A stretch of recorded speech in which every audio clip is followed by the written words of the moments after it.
Japanese Coast Yard here, and in today's episode of Germanator Studios, we are yet again putting in more work on our theme park, on our colonial section of our theme park. And in today's episode, you'll notice we deleted our ferry boat ride, or paddle wheel ride, or whatever you want to call it. And we are extending the lake closer to the edge of the colonial section. Basically, what I wanted to do was create a dock in this area and basically make sort of a mock up recreation almost of the Boston Tea Party. And you'll see how we do that in a little bit. Um, and of course, there is something fun we do to commemorate that as well, which I will point out later in the video. And I think it'll make you smile, but it also might make you groan. But you'll see what I mean. In the meantime, uh, this was an interesting project. So obviously there are some clipper ship, uh, like animatronics or scenery items, I guess, in the game. So I wanted to start by figuring out what level to place those in the water, because that would change or affect how we built the docks. So I used the western porch pieces to create docks, and they needed to figure out how high to make those docks. And in order to figure that out, um, I wanted to figure out how high the boats needed to be. And while I was in the general or the vanilla scenery, I decided to find the lighthouse and place that, because I thought that little baby peninsula thing right there was a good spot for it. And I couldn't find a spot I quite liked, and I settled on one that would work down the line after I made some adjustments to the the terrain. Anyhow, so placing the docks was weird. For whatever reason, I could only place them directly to the right of the boats, but not directly to the left, at least not against the edge. I don't know exactly the reasoning for this, but I think it just has to do with the size of the scenery piece as a 2x4 piece, um, and I think it airs on the right side of that tile. Anyhow, another issue that stems from that is the docks could no longer. Normally, the docks would be on the port side of the boat or the left side, but these ones were on the right side of the boats or the starboard side, and so I think in modern times a boat can usually load from either side, but for the sake of how it would have been in the time period, I think it's slightly inaccurate. Um, but nevertheless, we did the best we could with what we had available. So in the end, it I don't think it turned out horribly, I guess.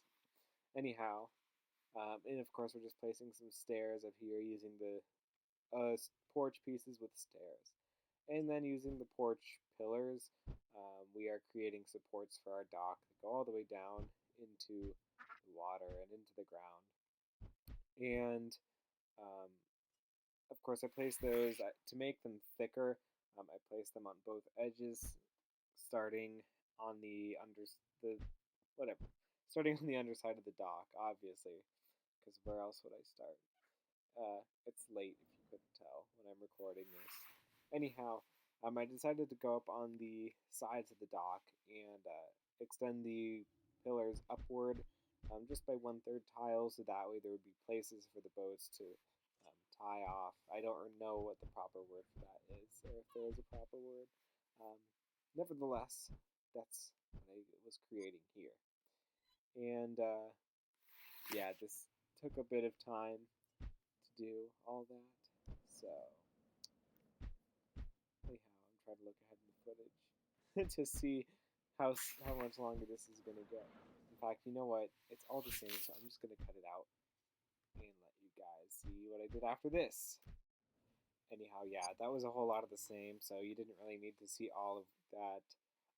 Anyhow, moving on, I started to put handrails along the sides of the dock, specifically the stairways, but I decided it just sort of made it look a little more cluttered and a little noisy, and it wasn't completely necessary, especially because guests won't be able to access these docks. Um, at least they won't be permitted to access them, I guess, if that makes sense. Um, so I decided against the little handrails just to make it look a bit nicer. And along here, I am placing back our ferry boat ride, but that will not last for long. Because as it happens when you do work in Roller Coaster Tycoon with terrain, specifically terrain near a body of water, um, in order to make adjustments to that terrain, you have to get rid of the water, and in order to get rid of the water, you have to get rid of the boat ride. So it's sort of a losing battle when you're doing that, but it's worth it in the end because it usually makes uh, things look better. It's worth the extra effort to put in. Anyhow, now we're just extending the pathway down into what will eventually be the western section of our park, and then building up the exit and entrance ramps. And this is pretty straightforward. Again, obviously, here's one spot where the terrain is a bit of a hassle. And here's where I ended up putting in that work. And here's where I had to delete the boat ride and get rid of the water so I could work on the terrain underneath the lighthouse. I wanted to make sure it was all brought up to that correct height. That way it would get rid of the little faux supports underneath the lighthouse, especially because they aren't really doing much of anything. Um, on a realistic level, I mean, normally those supports would generate under scenery items if they were way up in the air, and it would make at least some amount of sense. Um, but for the sake of, you know, having something on the terrain here, you want it to sort of blend into the terrain, if that makes sense. Especially because the base of that lighthouse already has its own sort of fake terrain. So to finish off blending it in, I put the stony sand terrain paint along the base of it, and I thought that did a nice job at making it blend in. And then just not getting rid of, but masking that little ledge in the terrain with some gray block walls. And then terrain, ever the thorn in my side, decided not to work properly. Or to get in my way, I should say. So I ended up having to make a couple adjustments there to get that ramp and that entrance ramp down to the dock. And of course, I had to fold that one lip of terrain down, which retrospectively, I can't remember if I flipped it back up because I think I should have been able to. Um, I suppose that will be worth investigating in the future. Well, I think we'll see by the end of the video if I do. It looks like I'm putting in some work on it there. Anyhow, terrain is also a rabbit hole when it comes to making these videos, I feel. Um, there, I was working on it for a second. Now I'm just invested in trying to see if I fix it. Nevertheless, not worth dwelling on for the time being. And yeah, it looks like that's the end of that. So you'll notice, I guess I didn't get this quite in the footage, but I got rid of the teacup ride in our medieval section and replaced it with a scrambler ride. In the game, it's called a twister, the twister, I think. So I ended up calling it licorice twist to fit in with that sort of candy cane forest. And then I moved the teacup ride over to our port in the colonial section. And this is the fun thing I alluded to earlier in the video.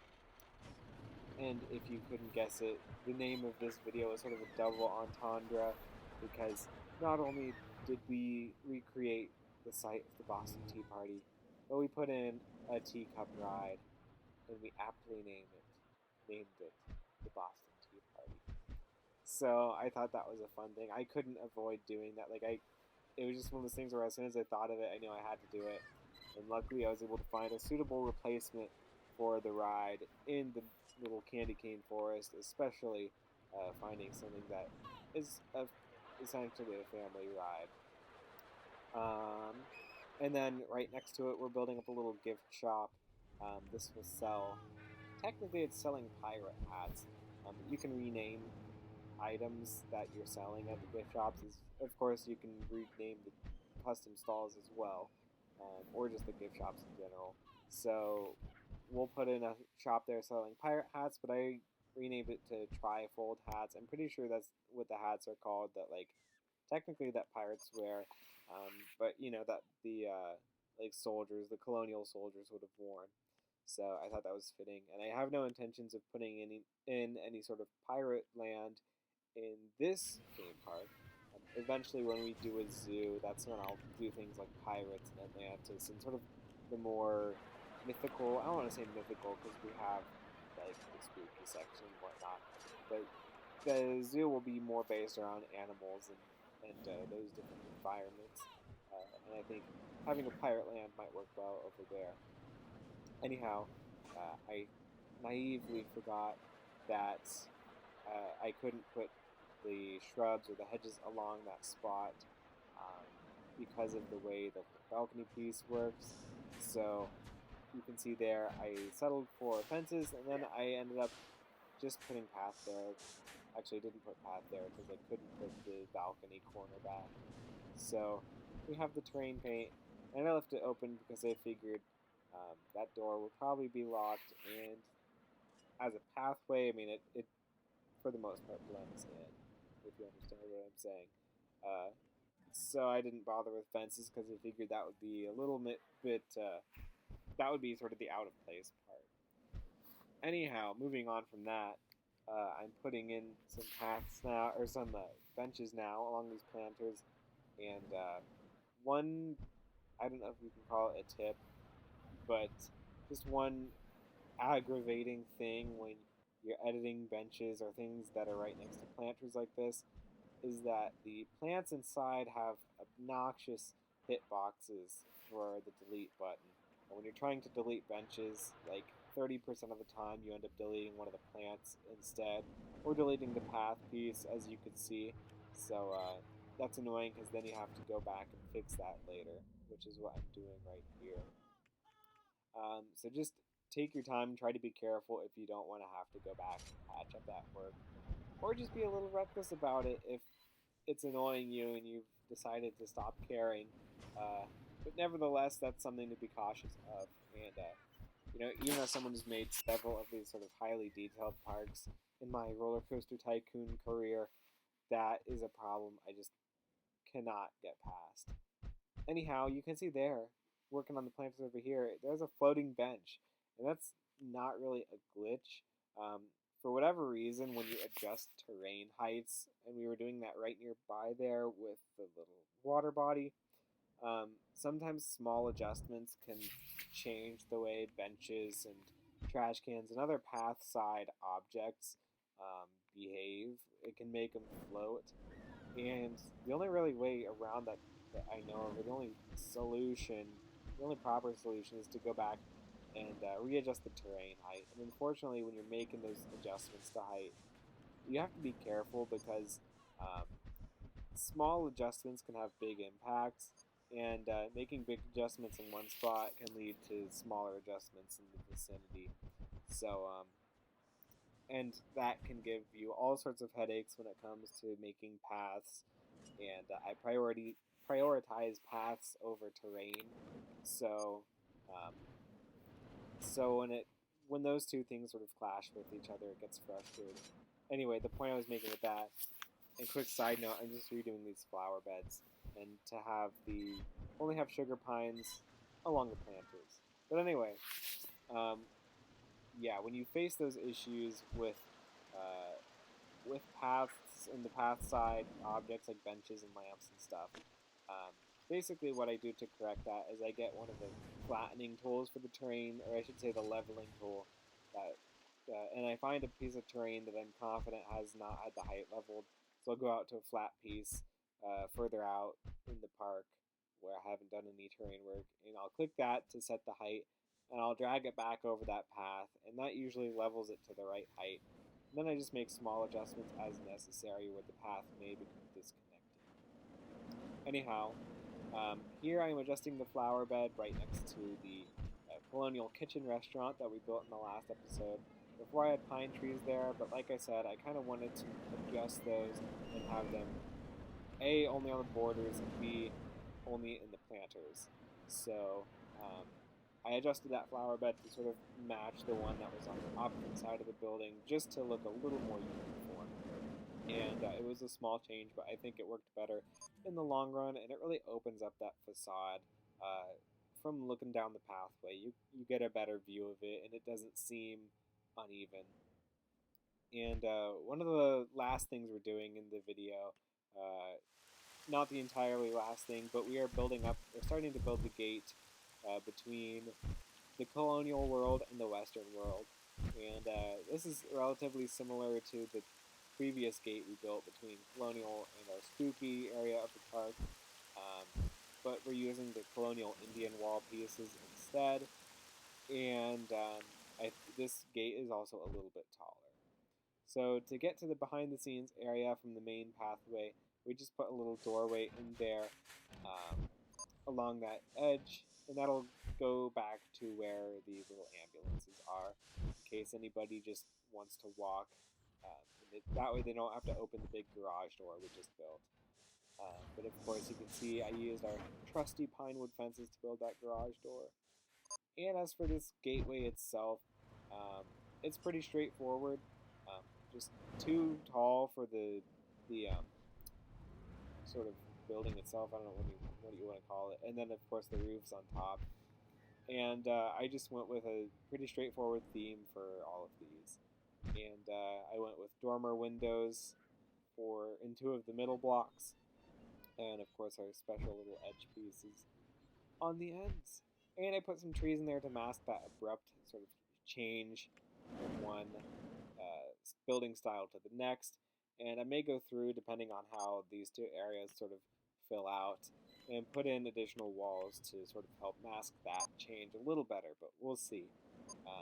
Ultimately, I don't think it should be a big issue. And finally, to make this a true Boston Tea Party recreation, I decided to put a bunch of barrels floating in the water. And this turned out to be a bigger challenge than I thought, because the barrels are not really responsive to the height of, like, that is, I don't know how to explain it. But the barrels are responsive to the height of the terrain beneath them. So some of them stuck out of the water more than others. And so that was just made putting them in kind of tricky.